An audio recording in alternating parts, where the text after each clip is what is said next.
Hello guys, welcome to my YouTube channel. This is 100 days of machine learning and today is day 14. हमने पिछली video में एक end to end machine learning project किया था जो कि बहुत ही सिंपल सा टॉय डेटा सेट के ऊपर बनाया हुआ था, ठीक है। और अब हम लोग आज के वीडियो से मतलब आगे जितने भी वीडियोस हैं उसमें हम लोग उन्हीं स्टेप्स को ब्रेक डाउन करके एक एक करके पढ़ेंगे, ठीक है। सो आज हम लोग सबसे पहले स्टेप के ऊपर फोकस करने वाले हैं, that is framing the problem, ठीक है। सो होता क्या है कि जब आप as a junior data scientist join करोगे किसी कंपनी में, तो आप एक बड़ी टीम का पार्ट रहते हो, ठीक है। अब उस बड़ी टीम में आपको लेट्स से वो बड़ी टीम को एक बड़ा सा प्रोजेक्ट बना रही है, कुछ भी हो सकता है, रिकमेंडर सिस्टम या फिर कोई प्रिडिक्टिव मॉडलिंग सिस्टम कोई बना रही हो।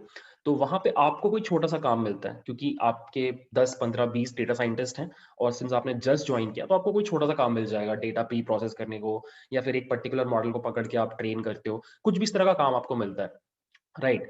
But once you grow up, like जब आप और ज्यादा टाइम स्पेंड करते हो कंपनी में और लीडरशिप पोजीशंस अटेन करते हो, ठीक है, तो क्या होता है कि तो आपको जो प्रॉब्लम्स होती है ना वो आप like end to end plan करते हो कि कैसे उसको सॉल्व किया जाएगा, because now you are the leader. तो एग्जैक्ट स्टेप्स क्या है ये आपको डिसाइड करना है, ठीक है। तो इसीलिए आज का वीडियो इज इंपॉर्टेंट क्योंकि भले ही आपको पहले दिन से ये करने को ना मिले, बट आपका प्रोग्रेस उस कंपनी में इस चीज पे डिपेंड करता है कि आपका प्रॉब्लम सॉल्विंग स्किल कैसा है, ठीक है।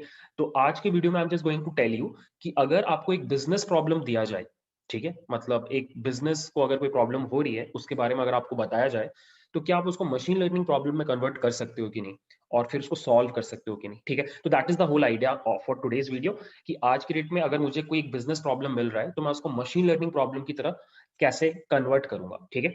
तो let me share the screen first. Okay, so मैंने कुछ सीरीज ऑफ स्टेप्स लिखे हैं जो आप सबसे पहले करोगे अगर आपको इस तरह का कोई सिनेरियो दिया जाएगा, ठीक है। अब ये सीरीज ऑफ स्टेप्स अगर मैं ऐसे पढ़ाने लग जाऊं बुक्स की तरह तो थोड़ा बोरिंग हो जाएगा। सो मैंने डिसाइड किया है कि मैं एक एक्चुअल केस स्टडी के बारे में बात करूंगा। मैं एक एक्चुअल एग्जांपल लूंगा, एक एक्चुअल कंपनी का, और उस कंपनी में घुस करके हम एज अ डेटा साइंटिस्ट काम करेंगे, ठीक है। तो let's take an example of Netflix. हम सभी लोग जानते हैं नेटफ्लिक्स के बारे में। इट्स अ ग्रेट कंपनी और आज की डेट में probably number one OTT platform है और बहुत तेजी से ग्रो कर रहा है, ठीक है।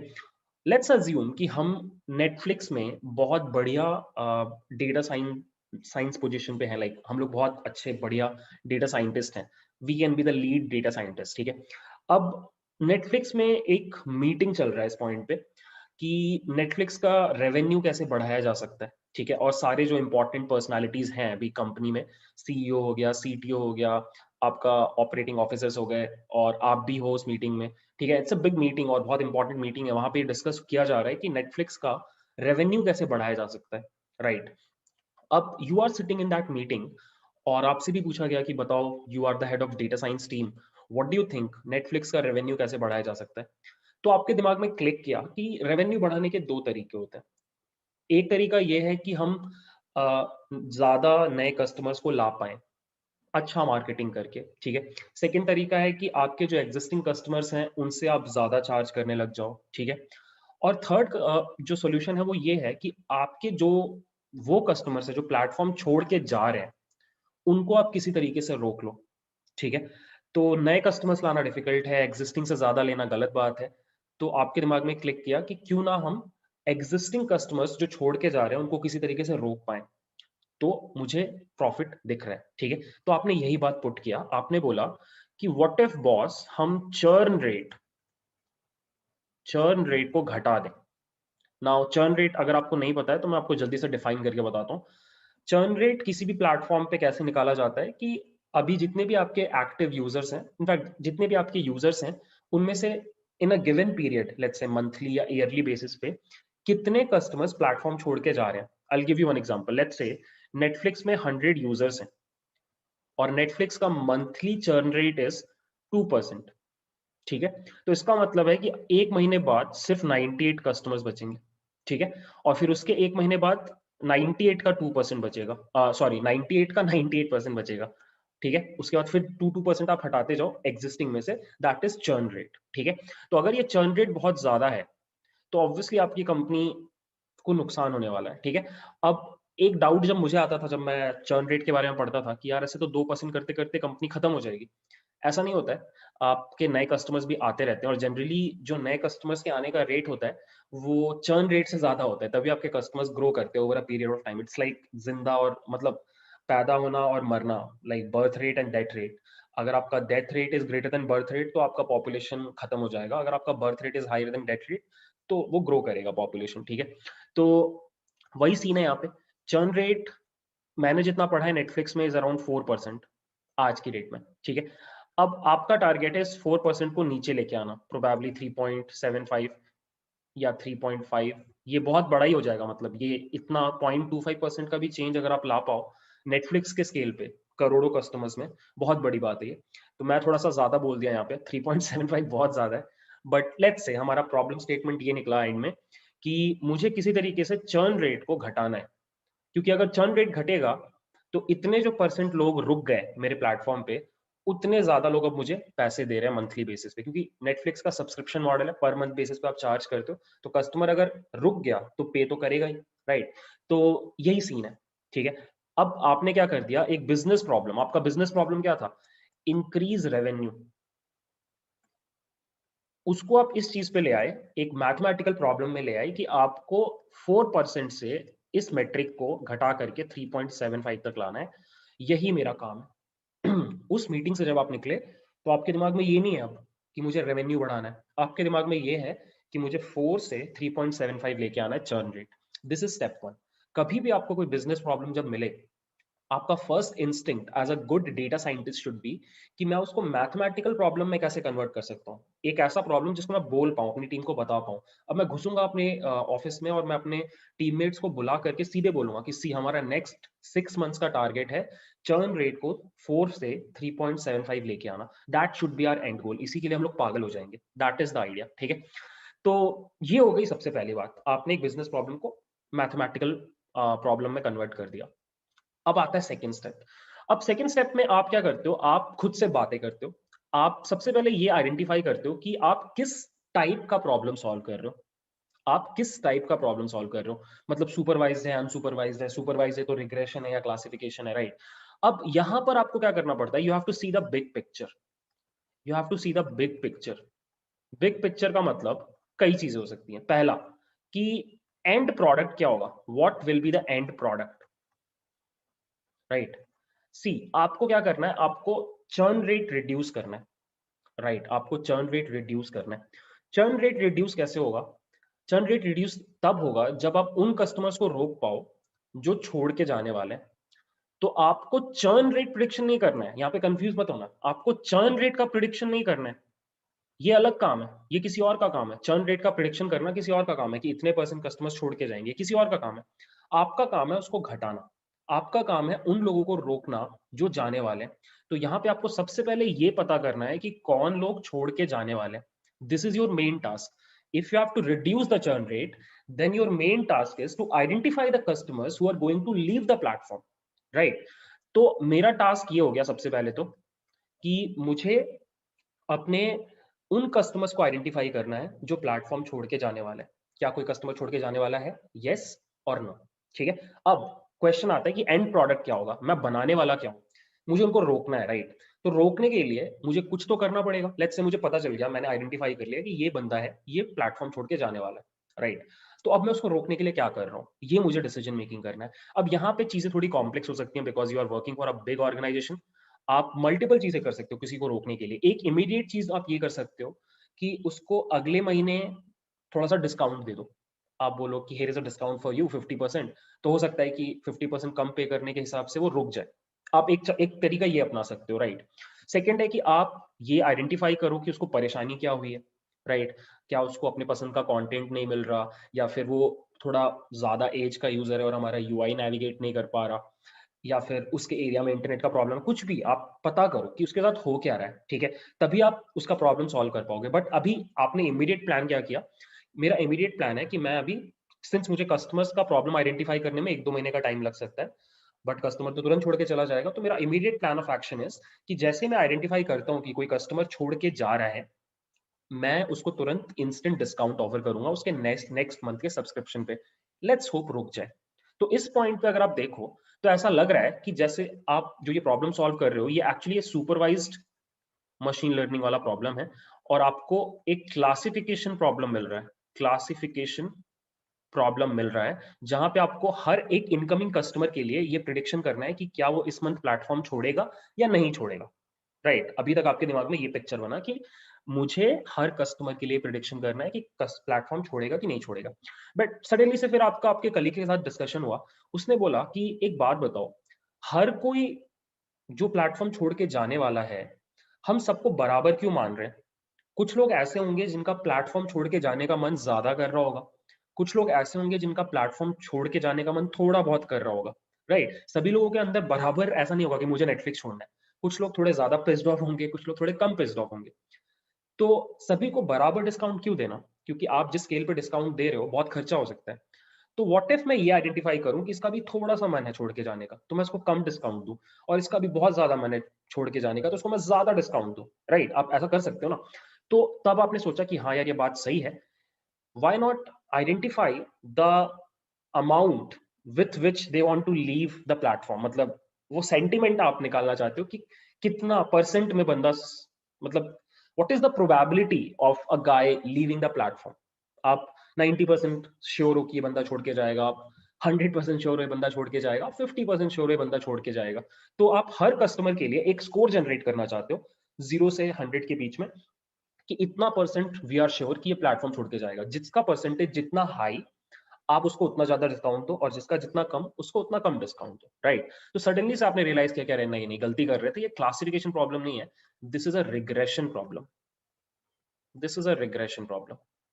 राइट, तो यही मैं आपको बोल रहा हूँ। देखो, हम एक्चुअली नेटफ्लिक्स में काम नहीं कर रहे, मैं बस आपको बता रहा हूँ कि हमारा थॉट प्रोसेस कैसा रहता है। तो इस पॉइंट पे आपको टाइप ऑफ प्रॉब्लम पता चल गया कि ओके, मैं रिग्रेशन प्रॉब्लम सॉल्व कर रहा हूँ, जिसका आउटपुट होगा हर कस्टमर के लिए कि वो कितना परसेंट चांस है कि वो छोड़ के जाएगा, और उसके अकॉर्डिंग मैं उसको नेक्स्ट मंथ डिस्काउंट दूंगा। और इसके अलावा और काम तो मैं करूंगा ही, बाकी टीम्स के साथ बैठ करके मैं प्रॉब्लम्स आइडेंटिफाई करूंगा कि कंटेंट कैसे इंप्रूव कर सकते हैं, यूआई कैसे इंप्रूव कर सकते हैं, क्या हमारे सब्सक्रिप्शन प्राइसेस हाई है, क्या हम उनको नीचे ला सकते हैं, कुछ भी इस तरह का आप सोचोगे, वो लॉन्ग टर्म प्लानिंग है, मैं अभी शॉर्ट टर्म बात कर रहा हूँ। ठीक है, तो ये हो गया सेकंड स्टेप। थर्ड स्टेप होता है, आपको हमेशा ये सोचना चाहिए कि क्या करंट सॉल्यूशंस अवेलेबल है आपके पास।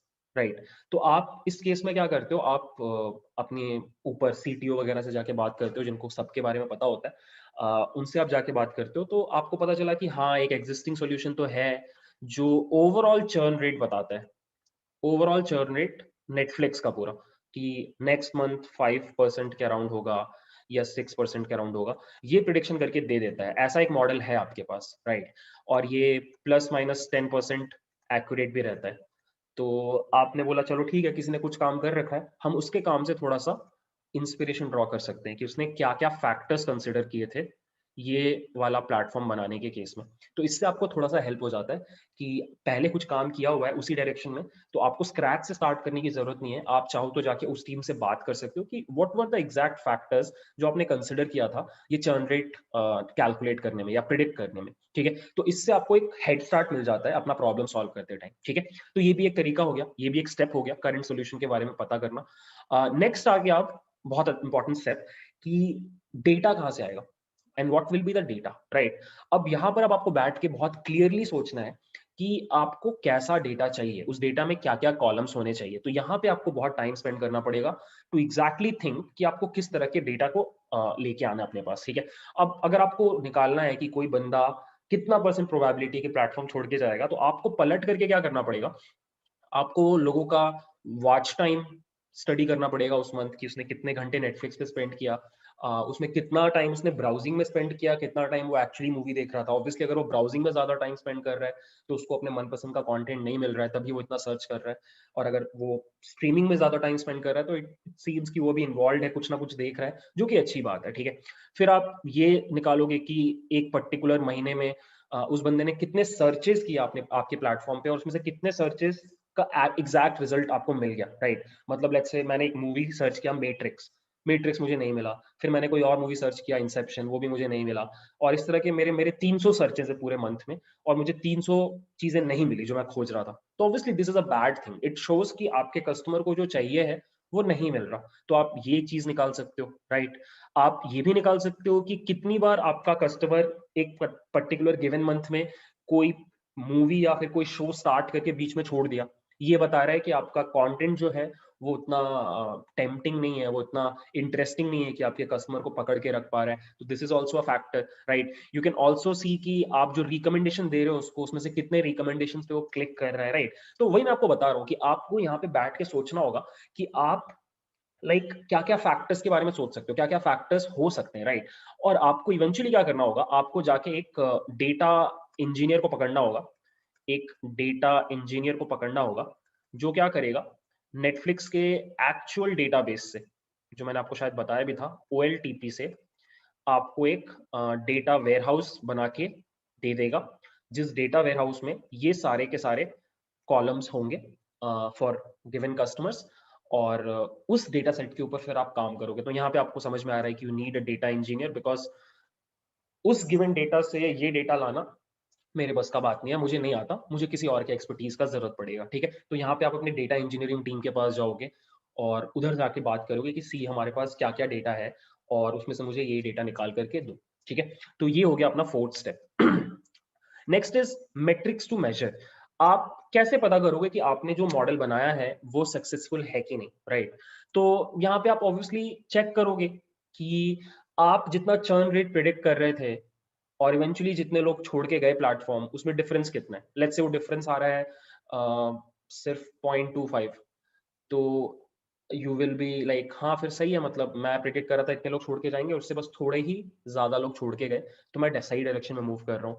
आप ये भी पता कर सकते हो कि आपने जिन कस्टमर्स को बोला था ये छोड़ के जाएंगे, क्या वही कस्टमर्स छोड़ के जा रहे हैं या फिर कोई और कस्टमर्स छोड़ के जा रहे हैं, राइट। ये भी बताएगा कि आप सही डायरेक्शन में मूव कर रहे हो कि नहीं। सो बेसिकली आपको इस स्टेप में कुछ मेट्रिक्स डिफाइन करने पड़ेंगे अपनी टीम के लिए, अपने लिए, कि आप जो भी चीजें कर रहे हो उसके बारे में कैसे आप श्योर हो सकते हो कि वो सही है कि नहीं, राइट। तो मेट्रिक्स भी बहुत इंपॉर्टेंट है। और मेट्रिक्स ही आपको बेसिकली आपका नॉर्थ स्टार बनते हैं, आपको गाइड करते हैं कि आप जो चीजें कर रहे हो पिछले 6 महीने से वो सही है कि नहीं, ठीक है। तो मेट्रिक्स पे भी you will have to spend a lot of time, ठीक है। नेक्स्ट एक और कंसिडरेशन आपको सोचना पड़ता है शुरू में ही कि are you going for online learning और बैच लर्निंग। मैंने आपको बताया था बैच लर्निंग में आप क्या करते हो, अपने मशीन पे ट्रेन करके सर्वर पे डाल देते हो और फिर रीट्रेनिंग जब भी आपको करना होता है आप सर्वर से अनलोड करके वापस लाते हो, नए डेटा के साथ फिर से ट्रेन करके मॉडल को अपलोड करते हो, और ऐसा पीरियोडिकली करते हो, राइट। ऑनलाइन में क्या होता है कि आपका मॉडल स्ट्रीमिंग डेटा से लगातार सीखता जाता है, right. On the go server पे लर्निंग चलता रहता है, राइट। अब यहाँ पर अगर मैं होता उस जगह पे, उस बंदे की जगह पे, तो I would have preferred online learning, because Netflix पे लोग कितना टाइम स्पेंड करेंगे ये एक्चुअली बहुत ही वोलाटाइल कॉन्सेप्ट है। बहुत सारी चीजें अफेक्ट करेंगी। अब लॉकडाउन लग गया, ऑब्वियसली लोग ज्यादा टाइम स्पेंड करेंगे, इनफैक्ट और ज्यादा लोग आएंगे, हो सकता है चर्न रेट हायर हो। बहुत सारे ऐसे लोग आ गए जो एक्चुअली उतना बिंज नहीं करते हैं चीजों को, बट उनके पास अभी टाइम था तो वो आ गए, बट फिर ग्रेजुअली दे विल रियलाइज कि अरे नहीं यार कुछ और कर लेता हूँ, छोड़ के चले गए, तो आपका चर्न रेट उस केस में हायर होगा। तो इस तरह के वोलाटाइल चेंजेस जो होते हैं, जैसे हॉलीडेज आ गए, तो ऑब्वियसली आपका फिर से ज्यादा कस्टमर्स आएंगे और चर्न रेट ऊपर नीचे कुछ भी हो सकता है। तो a better approach would be कि अगर आप ऑनलाइन लर्निंग करवा पाओ, दैट वुड बी ग्रेट, कि इनकमिंग डेटा आपके पास आ रहा है नेटफ्लिक्स पे और आपका डेटा वेयर हाउस इस तरीके से सेटअप है कि नया डेटा भी पूरे टाइम आते जा रहा है, और आपका मॉडल इस तरीके से सेटअप है, मतलब बेसिकली पूरा फ्लो कुछ ऐसा होगा कि आपके OLTP में डेटा आ रहा है and this data is continuously flowing through your data warehouse and this is going through your model, right, and it is continuously being trained, ठीक है। और साथ ही साथ आउटपुट तो आपको दे ही है, राइट। तो आप ये पूरा फ्लो स्टैब्लिश करने का ट्राई करोगे, राइट। मतलब अब ऑब्वियसली यहाँ पे कंसिडरेशन होंगे कि यार ऑनलाइन तो बड़ा डिफिकल्ट है, हमारे पास जिस तरह का डेटा है वहां से हम ऑनलाइन ट्रेनिंग करना डिफिकल्ट हो रहा है, तो फिर आप बोलोगे ठीक है हटाओ, फिर बैच लर्निंग करते हैं, हर एक हफ्ते बाद हम लोग मॉडल को ऑफलाइन करके फिर से ट्रेन करके ऑनलाइन कर देंगे। तो अगेन यहाँ पे ये भी एक कंसिडरेशन आपको लेके चलना पड़ेगा, ठीक है। द लास्ट थिंग जो आपको करना होता है as a data scientist, that is you check your assumptions, ठीक है। अब अजम्पशंस में आपको बहुत सारी चीजें सोचनी होती हैं। पहला तो आपको ये सोचना होता है कि आपने जो यहाँ पे कॉलम्स डिसाइड किए, फीचर्स जो भी डिसाइड किए, ये जो भी फीचर्स आपने डिसाइड किए, वॉच टाइम या फिर सर्च किया नहीं मिला, इस तरह के जो भी आपने फीचर्स डिसाइड किए, क्या ये अवेलेबल है कि नहीं। आपका अजम्पशन तो है कि है, बट आपको जाके अपनी डेटा इंजीनियरिंग टीम से बात करनी पड़ेगी और पूछना पड़ेगा कि जो मैं फैक्टर सोच रहा हूँ ये सच में अवेलेबल है या नहीं है। This is your first assumption that you will check. Second assumption is कि आप चेक करोगे कि मतलब Netflix is a multinational company, right. तो आपका तो अभी तक अजम्पशन ये है कि मैं एक सिंगल मॉडल बनाऊंगा और पूरा नेटफ्लिक्स उसी के ऊपर चलेगा, मतलब पूरी दुनिया के लोगों के ऊपर वो सेम मॉडल एप्लीकेबल होगा। बट क्या ये सही है? आपने जो फैक्टर्स कंसिडर किए, क्या आप श्योर हो कि वो यूएस के ऊपर भी उतने अच्छे से काम करेगा जितना इंडिया के ऊपर करेगा? तो ये असम्पशंस भी आपको चेक करने पड़ेंगे कि क्या आपको ज्योग्राफी के बेसिस पे मॉडल्स में चेंजेस करने चाहिए या नहीं। और इस तरह के और भी बहुत सारे असम्पशंस आप चेक करते हो, ठीक है। अब see, this is what you do, मतलब मैं आपको बस इस वीडियो में बता रहा था कि आप सोचते कैसे हो। ऐसा कुछ सेट प्रोसीजर नहीं है कि इसके बाद यही सोचना है। मैं बस आपको बता रहा हूँ कि if you are going to become a data scientist ना, if you are going to become a data scientist, then you will have to think a lot, right? Problem को like सीधे आप कोड करना स्टार्ट नहीं कर दोगे। आपको पहले बैठ के उसके इर्द गिर्द पूरा सोचना पड़ेगा, तभी आप स्टार्ट करोगे। क्योंकि होता क्या है, if you are working for a big organisation and you are the lead, तो आप विदाउट सोचे ऐसे काम करवाना स्टार्ट नहीं कर सकते, बिकॉज इनर्शिया बहुत ज्यादा होता है बड़ी कंपनीज का। तो आप एक बार अगर स्टार्ट कर दिया ना काम करना एक डायरेक्शन में, तो पता चला कि गलती हुई है और फिर वापस आके दूसरे डायरेक्शन में काम करना बहुत डिफिकल्ट और कॉस्टली होता है, राइट? क्योंकि आप पर आवर बेसिस पे लोगों को चार्ज कर, मतलब पैसे पे कर रहे हो, तो उतना काम वेस्ट हो जाएगा और फिर it does not reflect good on your leadership, ठीक है। तो एक चीज और मैं जो आपको बोलना चाहूंगा कि आप ऐसा सोच सकते हो कि यार मैं तो अभी बिगनर हूँ, मुझे तो छोटे मोटे काम पकड़ाए जाएंगे, तो मैं ये वीडियो क्यों देखूं, या ये वीडियो में जो देखा बताया जा रहा है वो मैं क्यों फॉलो करूं। उसका रीजन ये गाइस कि सी, एक पॉइंट पे किसी भी कंपनी में बहुत सारे फ्रेशर्स घुसते हैं, लेट्स से हजारों फ्रेशर्स घुसते हैं। 5 साल बाद क्या सभी मैनेजर बन जाते हैं? नहीं, सभी मैनेजर नहीं बनते। प्रोबेबली उनमें से 10 लोग या 25 लोग मैनेजर बनते हैं। ये कौन लोग होते हैं? ये वो लोग होते हैं जो इस तरह का लीडरशिप स्किल, इस तरह का थिंक थॉट प्रोसेस शो करते हैं। तो मैं वही चाह रहा हूँ कि जो भी लोग ये पूरा प्लेलिस्ट फॉलो कर रहे हैं, वो मशीन लर्निंग तो सीखे ही, बट वो अच्छा डेटा साइंटिस्ट बनना भी सीखें। तो इसलिए आज का वीडियो थोड़ा इंपॉर्टेंट है। अगर आप देख रहे हो पूरा तो ग्रेट, और नहीं देख रहे हो तो क्या कर सकते हैं, तो फिर आगे के वीडियोस देखना, ठीक है। So anyways guys, that's it for today's video. I hope you liked it. It's so please consider subscribing and sharing, ठीक है। सो या, थैंक्स फॉर वॉचिंग, बाय।